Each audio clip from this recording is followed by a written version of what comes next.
Just a little bit. Goodness, just like.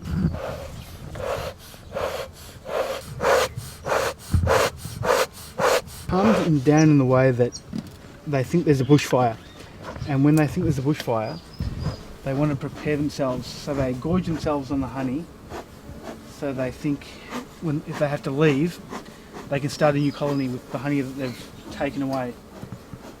So it'll calm them down when they're full of honey, because they're less inclined to want to sting you. Oh, did you feel a sting? No, don't know what I felt. Suddenly got hot, don't know what that was. Okay. Could have been menopause. Look at that. Come on guys, off you go. So, is there a technical name for this? There might be, but I just call it brushing.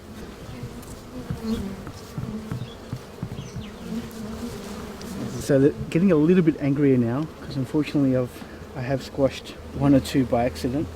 And when you do squash them, they release a hormone that sort of invokes a fight mechanism and lets the rest of them know that they're under attack. So it's not personal? Hope not. No.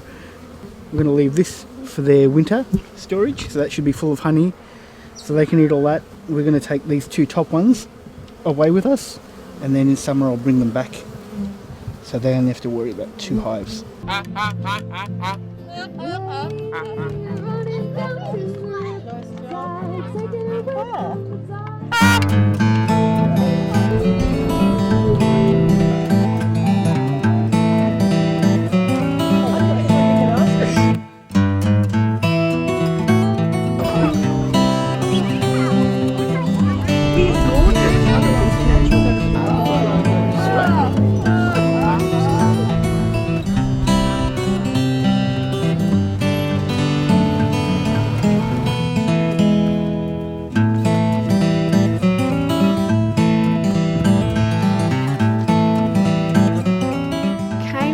Transition Hobsons Bay, and I joined it basically because I wanted to be part of a grassroots environmental movement that was doing something really positive.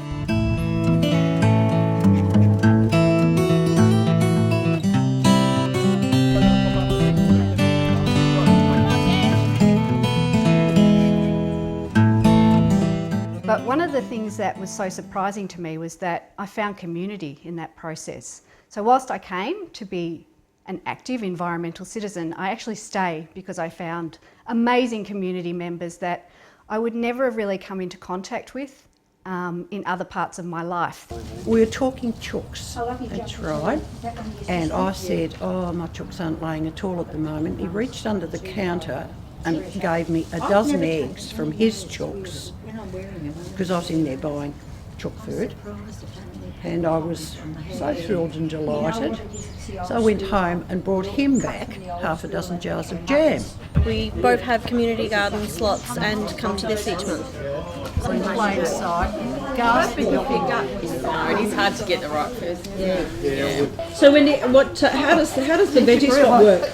Veggie swap. What happens is people bring along excess contributions from their backyard gardening, and we place them on a common table, and then everyone can take a share of what they can use and leave some for others.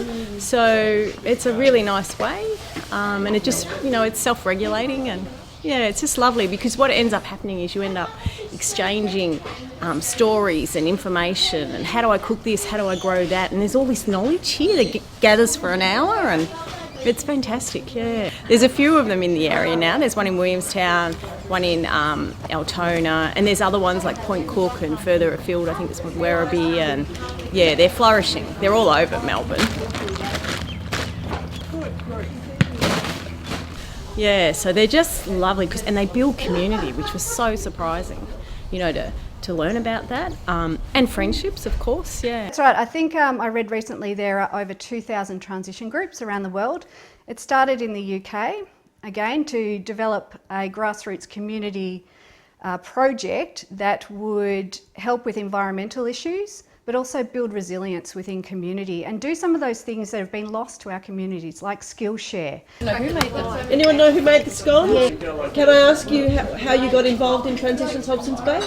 I know it for a long time, and it's been maybe 2 years or 3 years we've been here. I think it's through Facebook. Yeah, it's through Facebook. And what do you swap? I'm having some jars, empty jars. I've got some plants here.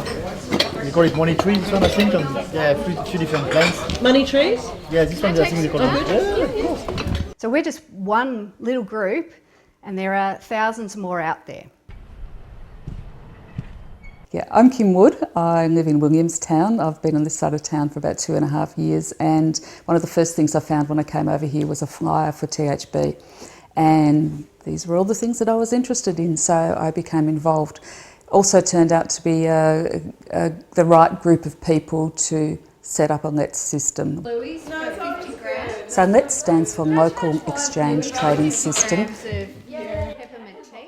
In its basic form, it's a kind of accounting system that allows a community to make obvious all the goods and services, the wealth of the community, and makes it very easy to exchange those. It's a golden place, and I'm sure there's somebody it would appeal to, maybe. What the hell? So is there a free table?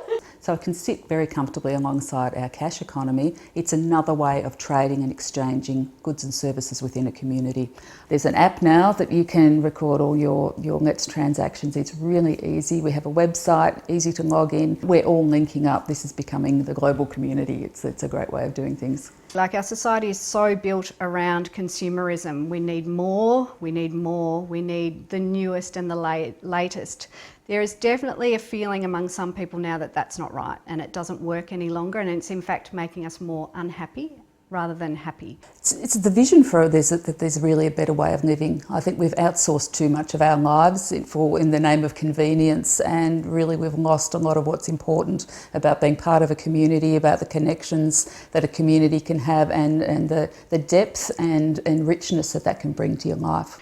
But it is a challenge because in our society, busyness is valued, and if you're not busy, then you're seen to be not contributing. And I can tell you there's a whole bunch of people here in Transition Hobsons Bay who are less busy, but we feel like we're really contributing to a much more positive future.